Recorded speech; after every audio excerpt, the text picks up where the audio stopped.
Good evening, ladies and gentlemen.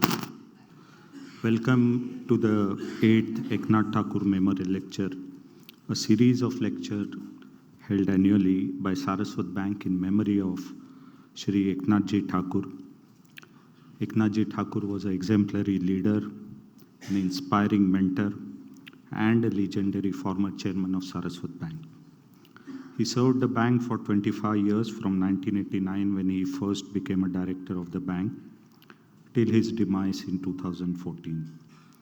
His drive, leadership, and vision fueled the growth and expansion of the bank, and when he passed away, the bank's business was about rupees 38,000 crores. I am happy to share with you that at the end of this financial year, we shall be achieving his dream of the bank crossing the business figure of 1 lakh crores. The bank instituted Ekanath Thakur Memorial Lecture Series in 2016 as a tribute to his monumental contribution, his visionary leadership, and enormous impact on the bank.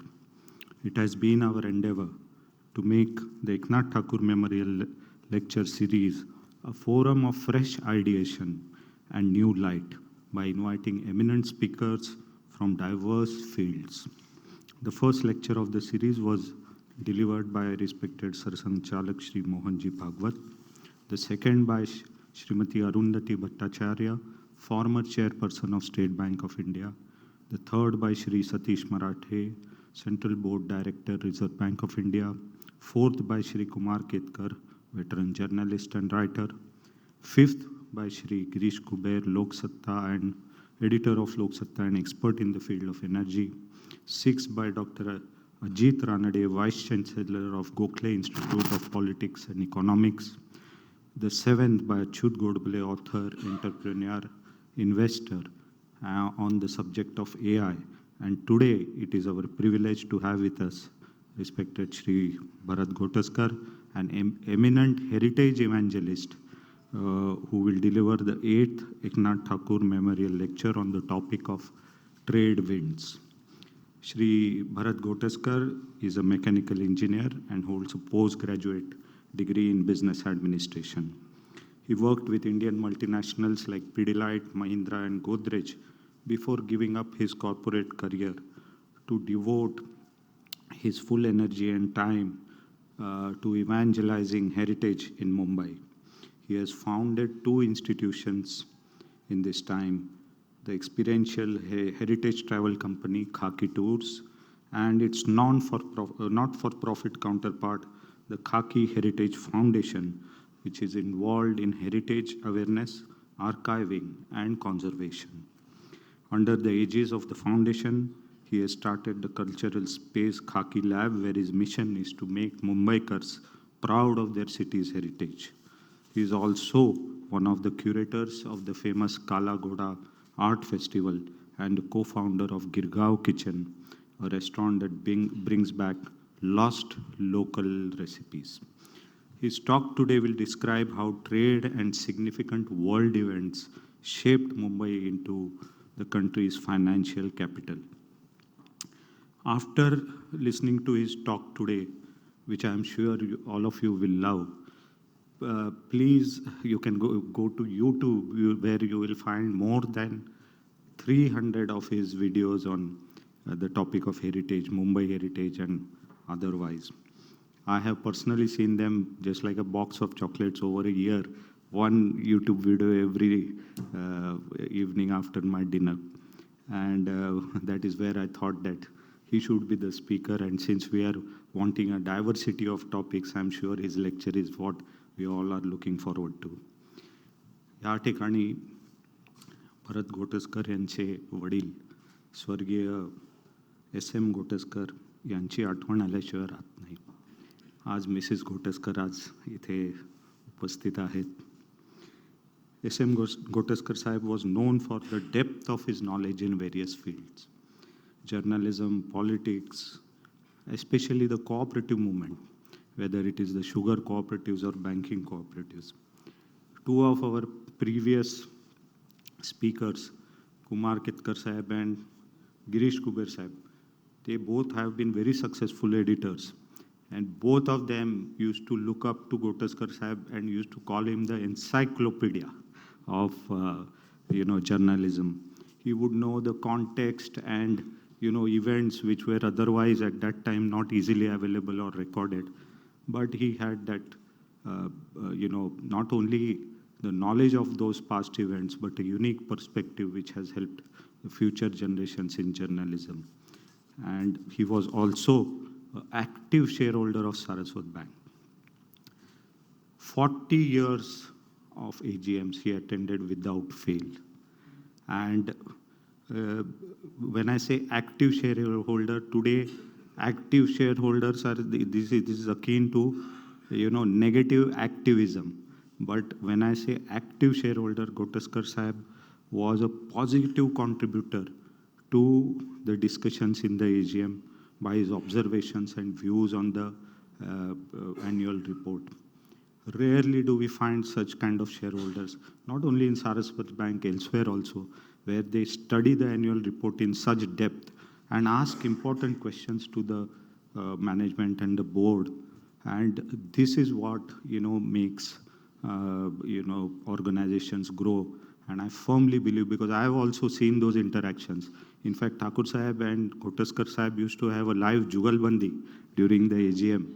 And we have all learned from that, and I believe that it is, as an active shareholder, he was also awarded the highest award in the bank, which is the Adarsh Sabhasad Award, which is given to by now only about 15 people out of our 3 lakh shareholders. With this, I want to say, madam, that it is this contribution of Gothoskar Sahib which we all remember, and he also has a big part to play in the growth and success of Saraswat Bank. I now invite Shri Bharat Gothoskar to take the stage and deliver the 8th Ekanath Thakur Memorial Lecture. But before that, I will request our Vice Chairman Banerjee sir, our MD and CEO Aarti Patil madam, to felicitate Shri Bharat Gothoskar ji. Please welcome Bharat ji.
I can see a few friends in the audience, and I can see a lot of future friends in the audience right now. Okay. आता जेव्हा ठाकूर साहेब वाचून दाखवत होते कोणी कोणी आधी मला माहिती होतं, पण आता 7 नावं ऐकल्यावरती माझ्या तोंडचं पाणी उडालं थोडं, की I have to live up to all the great people who have spoken before me. माझा प्रयत्न असा असेल की मुंबई सोपी करून लोकांना समजवली पाहिजे. The talk essentially will be in English. प्रयत्न होईल, कसा प्रतिसाद मिळतो बघूया. It is a great honour for me to be talking here because of the long association that my father had with Saraswat Bank and a long association with Thakur Sahib. So it's a double honor for me to be speaking for the 8th memorial talk, which is here. When Gautamji told my father-in-law that I want to meet Bharat for the Ekanath Thakur talk, I assumed it is that he wants some recommendations. Okay. And when I met him, he said, I want you to give the next talk. I said, oh my God. So I was taken a bit aback because the expectation is everything about banking, finance, and so many things in great amount of detail, right? So the challenge was to give a talk which is simple to common man without making it complicated, right? I didn't understand what would I talk because I'm a boring mechanical engineer with MBA in marketing. And I just thought that I'll put together a small talk, lots of visuals, which have been put together for you guys to understand things better. So let's hope a lot of experts in the audience I can see. So I'll try to make the best out of it, right? So let's start with the name of the country. Most of the world knows us as India, but we refer to our country as Bharat. Not Bharat, my name. I am named after the king after which the country has been named. And so where does this word India come from? So we know this river, which is known as Sindhu. And the Western world knows it as Indus. And this is the etymology from where probably the word India comes, right? Now, the word Sindhu, because the Persians can't pronounce it, the word Sa, they made it H, so it becomes Hindu. Hindu becomes Hindustan, Al-Hind, Ind in French, and eventually India.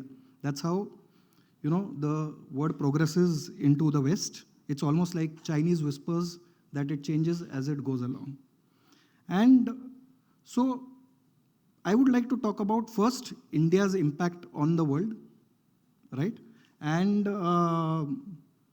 for most people, the impact is what we see in the last century. It is about Bollywood. It is about Indian food, usually Punjabi food, chicken tikka masala. The software boom, because what is known to the world. And the yoga deluge that the world is seeing right now. So these are the broad things which are there. So I'm going to make you sit in a time machine and go around the world seeing how did India first impact the world. And then we'll see how the world impacted our city, Mumbai. Yeah, that's what the effort is going to be. And this is a map which is going to be the background for a few slides more, where we are going to hop around the globe to see things better. So this is all the places that we are going to go in the next few minutes. Yeah, we are in India. We are in Mumbai currently, and recently we had a festival of Ganpati. Yeah, the 11-day Ganpati festival. What very few people realize is that there is an equivalent deity inspired by Ganpati all the way in Japan.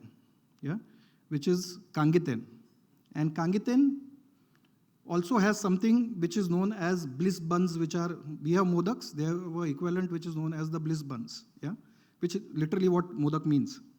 Not only that, Saraswati has an equivalent goddess which is in the local pantheon which is there. Now all this has reached the extreme end, which is Japan that we know. We'll hop across the sea into Korea. And when we are at Korea, there's a tomb of the matriarch of the Kim clan. Her name was Empress Boju, right? And this is her, this is the place where she is buried. That's her name, Empress Boju. And there is a clan called the Kim. Many of the people who are there, they know their surname Kim. She is referred to as the patriarch of the Kim clan. And it is believed that she comes from Ayodhya. Now, which Ayodhya, there can be a debate because there's a Ayodhya which is there in Thailand, right? But the Korean government has actually established a memorial there in Ayodhya in India showing the Indian impact which is there out there. From there, we'll jump across into China, and when I was an 8-year-old kid in 1982, there was a very popular movie which came up which was known as the Shaolin Temple, right? And I was so impressed, everybody doing all those actions which were there. Little did we know that it was something that was from India which went all the way there, right? So all this that you see, all the actions that you were seeing in the Shaolin Temple were actually taken from India by a gentleman called Bodhidharma, right? So this is when the Buddhist philosophies were going around the world. That is when the impact happened out there. Further south, in southern part of China, there are many places of Buddhist importance in China, but in the southern part is something that is interesting because there's a temple called Kaiyun. And if you look at in the Kaiyun temple, it looks like a normal pagoda, but you can see a lot of Indic influences, probably by the traders who have gone from India to this location at that point of time. From here, we'll hop across the South China Sea to the Philippines. And in Philippines, they have found various things like the Laguna copper plate and an image of the Tara. Tara is a Buddhist goddess. So all this has been found in what is today a staunchly Catholic nation, right?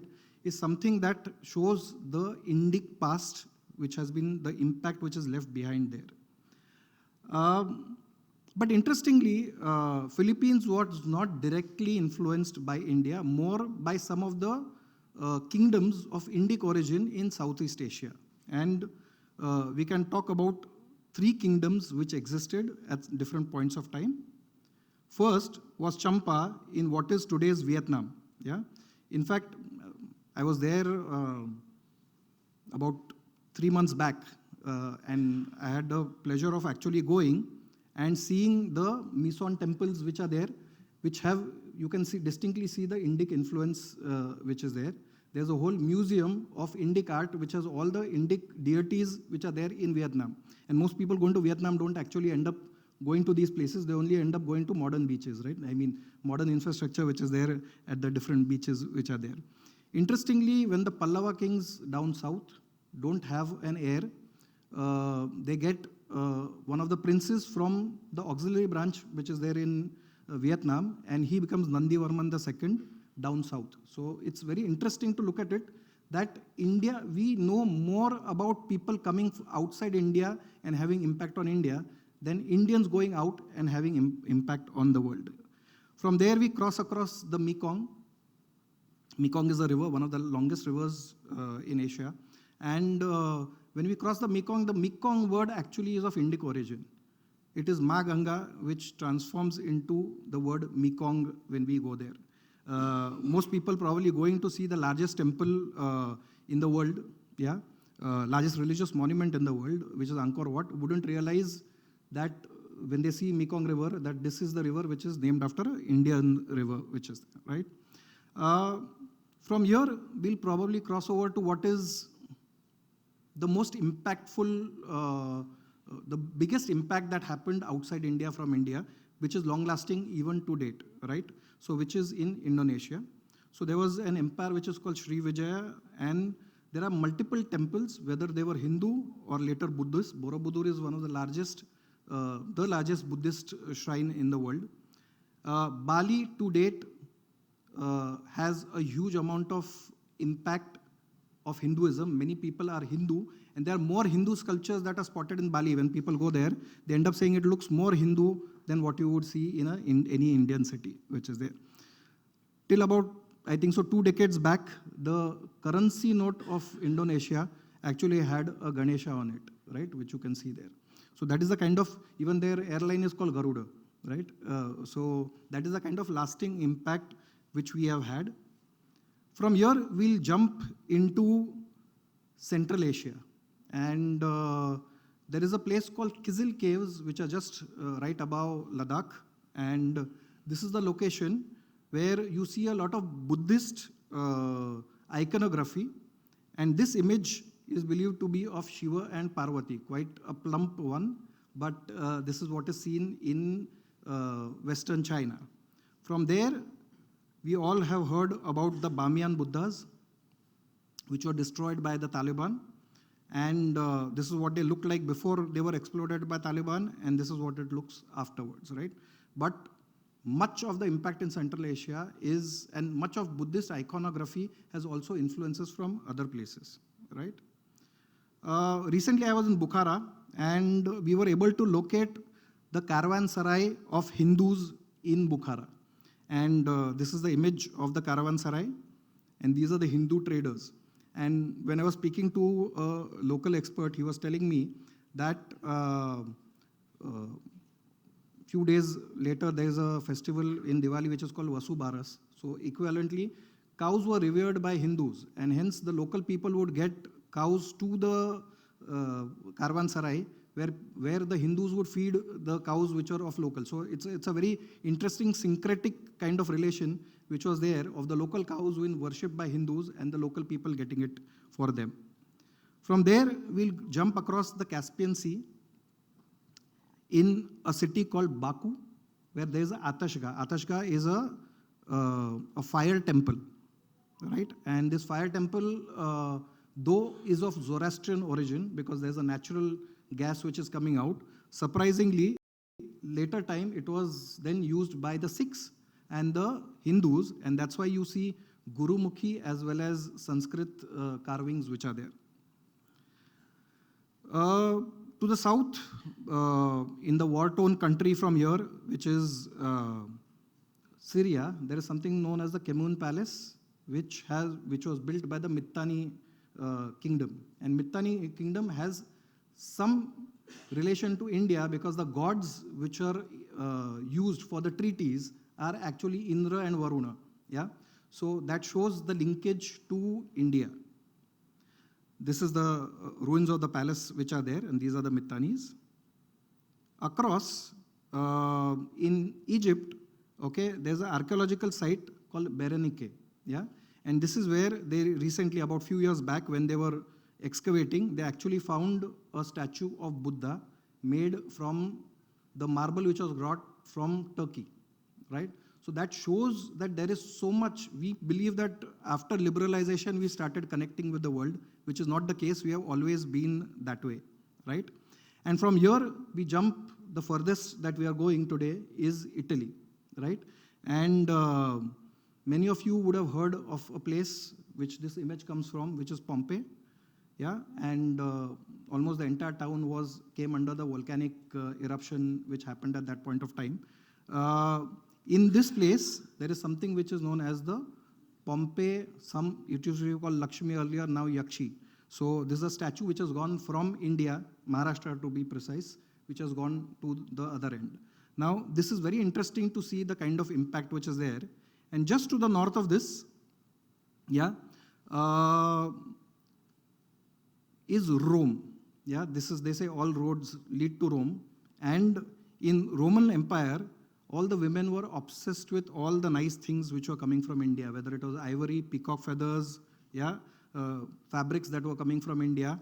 And Pliny the Elder, who was one of the statesmen, mentions, he is irritated with the fact that so many people are using so much from India and we are not giving anything except gold. So it's a sink. India is taking away all the gold from us. So all this is referred to by many as Silk Road, and recently William Dalrymple has written a book where he says it's not the Silk Road, but it's actually the Golden Road, right? Why? Because India's influence on this has been substantially undervalued when people look at what is the interaction between the West and the East. China is, hyped more as compared to what India has done, right? And you can see this. So along this went many things, including Indian mathematics, astronomy, medicine, spiritual practices from India, all have been, and all this is possible to a great extent because of the monsoon winds. Now these monsoon winds are something which is very, very interesting.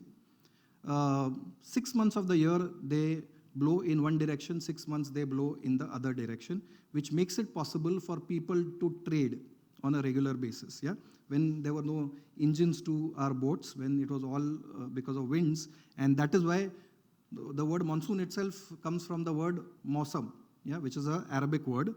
And there is this illustration, this is a carving which is there on the Borobudur temple, which is made in the 9th century in Indonesia, which actually shows what is believed to be a Indian ship reaching there. Yeah, the kind of merchant guilds which were there in India were progressing, going to those places, and hence all this was possible because trade was happening. And hence I call the topic trade winds. Now it is very important to see that had it not been for trade, all these ideas wouldn't have gone to different corners of the world. And of all this trade which was happening along all these routes, who was prospering the most, it was the city of Venice, right? So you would have seen images of Venice, very, very prosperous at that point, because they were the kingpins who ensured that trade goes through them to Western Europe, right? And what they were essentially doing is what I would like to call the Ark of Islam. So all the Islamic kingdoms which are along, they were working with Venice closely to ensure that nobody from the Western world is able to directly trade with what is happening in India, yeah, or anywhere in the East, yeah. And hence, this triggered what is known as the age of exploration, where people started going out. Western nations started looking how they can reach India and other places to get all these goods, especially pepper and spices, which was so expensive, right? And so Columbus starts first. He believes that if he goes around the globe, he will end up reaching India and discovers new land, which we today know as America. While Vasco da Gama comes around the Cape of Good Hope, there are other attempts before him, but he finally reaches India, yeah, and reaches Kerala. And from Kerala, they start moving northwards, eventually coming to, we are here right now, yeah. The red dot is where we are sitting in our city, Bombay at that point of time. That's how it shows. And you can see a place called Chaul, which is near to Alibag, yeah, south of Alibag. And this is the location where they actually have the first battle, where they are defeated. And eventually, in the Battle of Diu, which is 1509, yeah, is when they finally are now the new Dadas of the Indian Ocean, right? They are the new power which has come up, and they can now challenge what the Arabs are controlling totally, right? And that is when they come in contact with the region where we are, and this is the northern Konkan area, what is equivalent to Mumbai metropolitan region, is what comes under the Portuguese, yeah, about 5 centuries ago. But what before colonization? Was there nothing? There are mentions of a place called Ophir. There are speculations that this is what is today Nala Sopara, yeah. So there's mentions in Bible, in other Western this thing, of a land from where a lot of gold, yeah, pearl, ivory, sandalwood, peacock feathers come into the West. And then there's a belief that it must be Nala Sopara, which was one of the best ports at that point of time. It was all silted today, so you can't trade from there. Even today, there is a Ashokan Stupa, which is almost probably 2,300 years old, which stands in Nala Sopara, which shows that it was a very important place from where trading would happen. And all along the trade routes, the traders would actually end up supporting the various monasteries which were along this, yeah. So many of the monasteries that you see along Lonavala and surrounding areas to the south of Mumbai, to the north of Mumbai, are all along trade routes. Probably one of the most popular one that we know in Mumbai is Canary Caves, yeah. In Huansang, the famous scholar who came from China, coming to India, is believed to have come here. Looking at one of the oldest maps made by Ptolemy, it actually shows the world at that point of time the way they knew it, and probably one of the earliest examples of using a latitude and longitude. Of course, proportions are not right, but it is at that point of time when in limited resources, the man has done something that is amazing. Yeah, you can see Europe there. India is very small and Sri Lanka is quite big. And there are researches going on about what he mentions as the Emporium of Dunga, right? And one of the potential places where this could be are the Dungi caves, which were demolished recently to make way for the airport which was just inaugurated, right? A lot of research has, there are papers which have been released on this, yeah? The key people trading with this area were essentially the Arabs. And many of the Konkani Muslims that we come across claim descent from these set of people. Yeah? The Arab traders, they believe that they are descendants of these people who are there. In fact, one of the earliest Arab attacks known actually happened in Thane, right? There's a documentation of this. Later on, Shilahara kingdom with Thane as the capital. The only remnant that we see from that point of time is actually the Ambarnath temple, which you see here. Marco Polo is supposed to have come, has spoken about the Thane city at that point of time, because that Sri Sthanaka, as it was known at that point of time. And later on, there is a prince called Bimba who comes and sets up his capital on, first capital, known capital on the 7 islands that we know, and he creates Mahim. What we today know as Mahim was Mahikawati at that point of time, and that becomes the first capital in Sobo, yeah, South Mumbai, the island city that we know. And this is an image from that period, later period, when Portuguese come in, and you can see the St. Michael's Church, which is the oldest church in this region, right? Which will be completing 500 years soon. Of course, not the original structure, but at the same location which is there. At that point of time, the Britishers are already, they are not British at that point of time, I'm sorry, they are English, because Scotland is still not part of the United Kingdom. And the Englishmen are already coming to various other places and trading. So they are in Masulipatam, which is down south, and in Surat. So this is Surat. And they are looking for a better place to come and do trade. And that point of time, the king of Portugal has a problem at hand. He is having fights with the Spanish Armada, yeah, and he also wants to get his sister married. And at that point of time, she's considered to be of unmarriageable age, because she's in her 20s, when most girls would get married in their teenage. And so it's more like a treaty, an alliance between England, King Charles I, and the current, the Princess Catherine Braganza, who is there from Portugal. A marriage alliance happens in the this is 1661 is when the marriage alliance happens. The marriage happens a year later, and many things are traded at that point, given to the English crown at that point of time. There's a city of Tangier, which is there in Morocco. There are some trading rights in Brazil, some 20 lakh gold coins which are given. And a very minor thing given at that point of time are the 7 islands of Bombay to sweeten the deal at that point of time. And this is how the 7 islands end up coming into the hand of the English. And this is where serious development starts, but not immediately, right? So we are going to focus on this area which is there, which is the original Mumbai which is there. I'm going to zoom into one of the oldest maps that we have. This is 1750s, which is where the map is. Majority of the residents of this city are inside what is known as the Fort of Bombay. Just to give you an idea what is where, today if you lay on this, Gateway of India, Kala Ghoda, Hutatma Chowk, Church Gate. Actually, the Church Gate is named after the gate which stood at the location where Hutatma Chowk is today, right? You have Metro Cinema there with the Dhobi Talao can be seen, CSMT, Crawford Market. So this gives you an idea where it was. And at the heart of this was an area which was called Bombay Green, where trading would take place, right? So this is the heart from where all trading in Mumbai would take place from. I am just putting a red pin there. It is a street which was referred to as Magu Sinoy Street. Yeah, I am just keeping it there. I'll talk about it slightly later.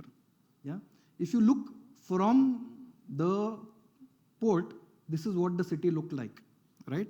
And what you see where I've written KL is Khaki Lab, yeah, our space where we infect people with the heritage bug, right?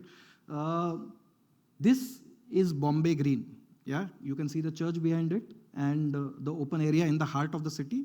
Like any other place in England, this is where trading would take place.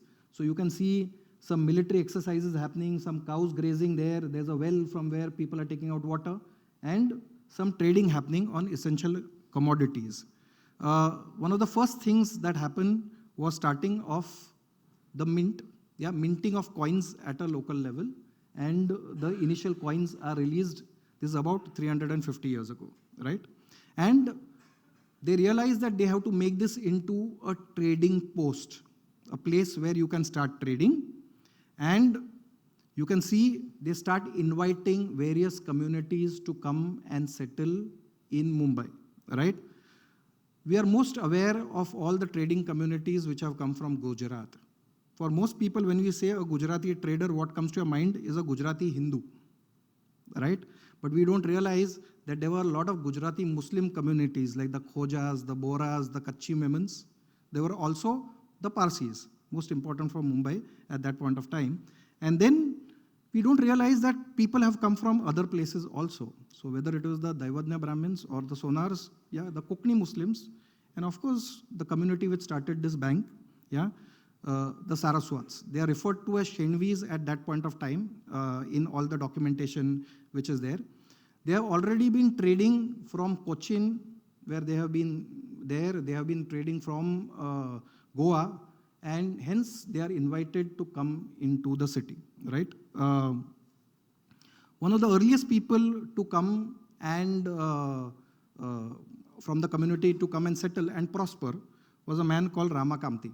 Yeah, he's written variously as Rama Kamotim, what we would today refer to as a Kamat, right? And one of the earliest people to become really wealthy, probably the only Indian to be invited for the inauguration of the first English church in the city, right? Which was a whites only event. So he was so important that he could not be invited for an event like this, right? And at that point of time, sorry, along with him came 12 trading families who, after him, who settled in this. The pin that I have shown you is the approximate location where they settled. The 12 families referred to themselves as Barghare. Yeah, they were Saraswat families who came, settled, started trading into this city. The very basic, even before the advent of the banking system, what was there was essentially the Shroffs which were there in the city. Yeah, Shroffs, what the local word for it is Saraf. Yeah, and many of the Saraswat families were also into money lending, and that's why you have, like Ashok Saraf, you have surname where the word Saraf is there, right? And one of the main things that was important was they had something which is known as the hundi. Yeah, hundi was essentially a bill of exchange created so that you don't carry cash when you're going from one place to another for trading, and that was what their wealth was all about, right? They were so trusted at that point of time. Jagannath Shankar Sheth is a name which comes later, but he is also comes from a family which has been into money lending, and that is where they would end up making a lot of money. Now, these were very, very influential people that when the government decided to have, stamp paper for the hundis, they actually refused, and the government had to accept it at some point of time, right? The first bank is established in the city in the 1720s, right? And this is called the Bank of Bombay. There's another Bank of Bombay which comes up later, but for half a century, this is the bank which is there, and then it gets liquidated. By 1770s, a new commodity now is going to be, some of the Parsi families have gone to China. They realize a potential for something that can be traded with China. And at that point of time, there's a trade deficit between the East India Company and China, because like today, China doesn't need anything, right? They always keep on exporting everything to the world, which happened at that point of time also. And so all these opium, the balls that you see here are the opium which is traded, and they say the streets of Bombay were made because of the opium trade, right? And there's another commodity which will come later. Interestingly, because the Hindus couldn't cross the 7 seas, it is essentially the real money was taking it to China, not to get it from the hinterlands of India, which is essentially Malwa, to Mumbai, but taking it from Mumbai to China. That is where the Muslims, the Hindus, and Muslims and the Parsis and the Christians make a lot of money. Interestingly, you find Konkani Muslims making a lot of money. So their family is Roge is something that you would have heard, a very, very influential family at that point of time, Muhammad Ali Roge. So Roges, Ghates, Koors, these are the names which come across who at different points of time made a lot of money, not just the Parsis. Though most of the basic Parsi wealth that we see essentially comes from the initial opium trade which is happening, right? And another interesting commodity that lands into the city about 2 centuries ago is, you won't believe, is ice. Yeah. So 1833 is when ice cut from lakes in Canada and in US lands up in Mumbai, which is stored in a ice house which exists not very far from our office. It doesn't exist anymore. The location was there. And from there, it would be distributed into the city. So these are the magical commodities which have come into the port of Mumbai. The second bank which comes is again the Bank of Bombay. This is 1840. There are different banks which are established in the 3 different locations which are there, where the English East India Company is there. Calcutta, which is the capital of India, Madras and Bombay. So all these 3 have their respective banks, which eventually merged to create Imperial Bank of India, which we today know as the State Bank of India, right? Another bank which comes up is the Bank of Western India, is 1842, yeah. You can actually see, interestingly, currency notes which are there. And in the 1850s is when informal stock trading starts under a banyan tree. Some people believe this is the location where it started. We don't know the exact banyan tree where it started. This is what is today Horniman Circle, right? Gardens. And you can see Asiatic Society, what is the originally the town hall. The port behind, you can see the mint. And this is the location where it probably started. It gets formalized later. At the same time, what is referred to as Aag Fuknara Rakshas, yeah, in 1853 is when railway lines come, right? And the first railway journey happens between what is Boribandar to Thane and then expands to rest of the country. This is very important for the wealth which will come into the city. Also at that point of time, the first mill comes up. This comes up in Tardev, yeah, and rapid industrialization will take place later, which totally changes the demographics of the city, right? Till then, it is a trader's city. Now it is going to be a manufacturing, a manufacturing city and also a financial capital in course of time. And because of the mills, a lot of pollution comes and people start moving westwards. So today, if you see the wealthy people in the city residing on the western side of the city, which didn't happen earlier. Earlier, the city faced east because that is where the port was, that is where everybody entered the city from, right? And the most important event for Mumbai happens not in India, but exactly other end of the globe. And the most important man, I think so, who really changed the future of India without knowing it, the future of the city without knowing it, is actually Abraham Lincoln, right? So you would have heard of the Civil War, which was taking place in America. At that point of time, America was supplying all the cotton to the mills which were there in Lancashire and Manchester, right? They were the most industrialized zones in the world, and raw material was coming from southern states where slave labor was used, right? And the northern states and the southern states were fighting over this, and a civil war breaks out. So where will cotton come from? So the best place from where cotton will come from is Mumbai. Both these buildings, known as the Grange buildings, survive to date. You would have gone to a restaurant called Koila, which is in one of these buildings at Kolaba. This area is where what is known as Strand. Yeah? And this is where cotton bales can be seen. So this is the second cotton green. The first is Bombay Green, yeah, where Horniman Circle is. This is second, and then the third one is where the cotton green station is there. When the cotton boom comes, there is a lot of speculation happening because people are literally tearing out their mattresses to take out cotton because it is white gold. Yeah, a lot of speculation is happening at that point of time where things are going out of hand, and This is a scene, this building exists even to date, which is at Flora Fountain, Hutatma Chowk. And this is where speculation is happening. Everybody, including the sweeper and the clerks, are investing, and the speculation is going out of hand. People are worried. And then the crash comes when the civil war ends. So all the cotton, everybody has been speculating, everything has gone up, and people lose huge amount of money, right? There are records of people losing as much as 3 crores 160 years ago. Imagine 3 crores then, when average family annual income would be, you can run a family for 25 rupees. At that point of time, somebody losing 3 crores, is huge.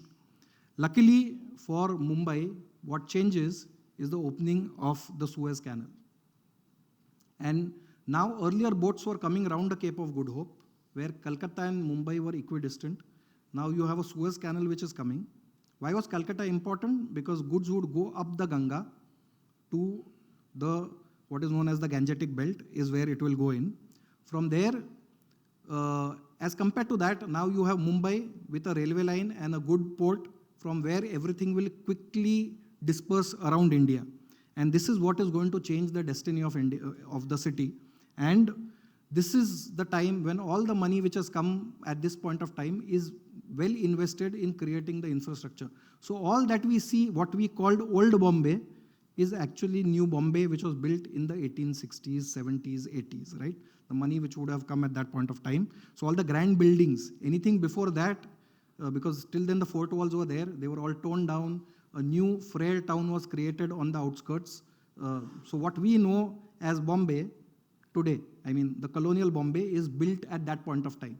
And from this point onwards, it is the slow slide of Calcutta and the quick rise of Bombay becoming the urbs prima in Indis, or the primary city of India, right? Eventually, the capital shifts from Calcutta to New Delhi, which would happen later because of the slide of Calcutta, which is there. At that point of time, in the 70s, there's something which is known as the Deccan riots which happen, right? And Deccan riots are interesting because they, first of all, earlier in the cotton boom era, people had invested in growing cotton. Later on, because of the excessive taxation by the British, as well as by the local saukars who were taking a lot of interest on money which was lent, there was like a huge amount of discontent which was brewing up in the Deccan area. And that is where riots took place in 1875, eventually leading to the Cooperative movement, right? So all this, these are stages which are leading to making the financial system better. This is the same year, immediately after this, in the same year is when Bombay Stock Exchange is formally born in 1875, right? And the port trust opens up, right? So why is the port trust opened? Because the traffic which is coming into the port increases substantially, and there are many departments which are there from where people would have to take permission. So how do you have what we today know as a single window of clearance? And the ports are built, expanded northwards, and from few smaller bandars which are there, you have proper port which is built, and all under one authority is what happens. At that point of time, foreign banks start coming into India, because now this is the financial hub of India. So not only the French bank, and the British banks which are there are also banks coming from Japan, because Japan is trading with us. So various banks are seen in the city. So Chartered Bank, which eventually becomes Standard Chartered, right? Or the HSBC, all these are banks which are now coming into India at that point of time. Insurance companies also start coming in. And you can see Oriental Life Insurance Company. Initially, when insurance comes, it is meant for the Europeans only. Indians are not worthy of getting insured, right? And a lot of protests happen. They agree to do it at a higher premium, as compared to what they would do for a European.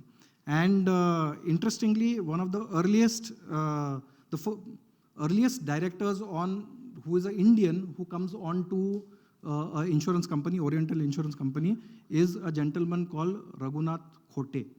So you would have heard of the Khote footpath, probably the only footpath in the world named after somebody at Chowpatty. If you walk along the Chowpatty beach, the footpath has a name. Nowhere, roads have name, chalks have name, you have flyovers have name. But this is the only footpath that is there, which is named after a person who comes from the same community, the Saraswats, right?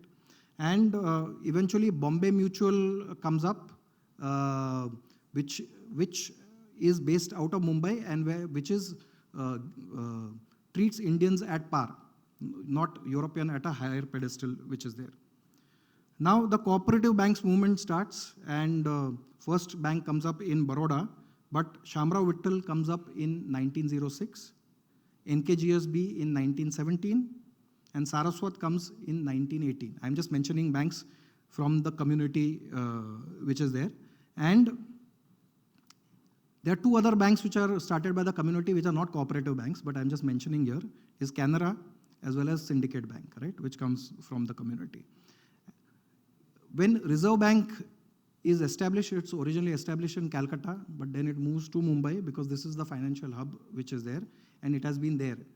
And now there are talks that Mumbai might lose its crown as being the financial capital of India, and there are three threats to Mumbai. First is the gift city, second is Gurugram, as they say, and Bangalore. So these are speculations, you know. There was a talk recently where a person mentioned that in 10 years' time, Bangalore will be a bigger and wealthier and more prosperous city than Mumbai, right? So these are all talks. I feel to create, there is a reason why Mumbai is the financial capital, because it has a unique mix of things which are there. And what I call the spirit of Mumbai, I have tried to define it. First is the egalitarian culture and rule of law which exists in the local area, probably from Chhatrapati Shivaji's time, of having an egalitarian culture, not based on caste, and the rule of law. Yeah. Then comes the entrepreneurial spirit that the trading communities got from various regions, right? And the third is a scientific temper and discipline which was brought by the British. So these three things on a pedestal of a public-private partnership is what uniquely makes, it's a unique mix which is there in Mumbai, which is difficult to replicate somewhere else. We can lose this mix, but can't replicate it in any other city. But the kind of infrastructure which is taking place now at a rapid pace, and this is the Vadhavan port which is coming up, quite a large one in the Palghar district, and the other infrastructure, I believe Mumbai will still be able to retain the crown if things are handled well and not lose it to some other city in India the way Calcutta lost it at one point of time. Yeah? So with that, I end my talk called Trade Winds. I hope this was useful for you to understand the evolution of Mumbai better. Thank you.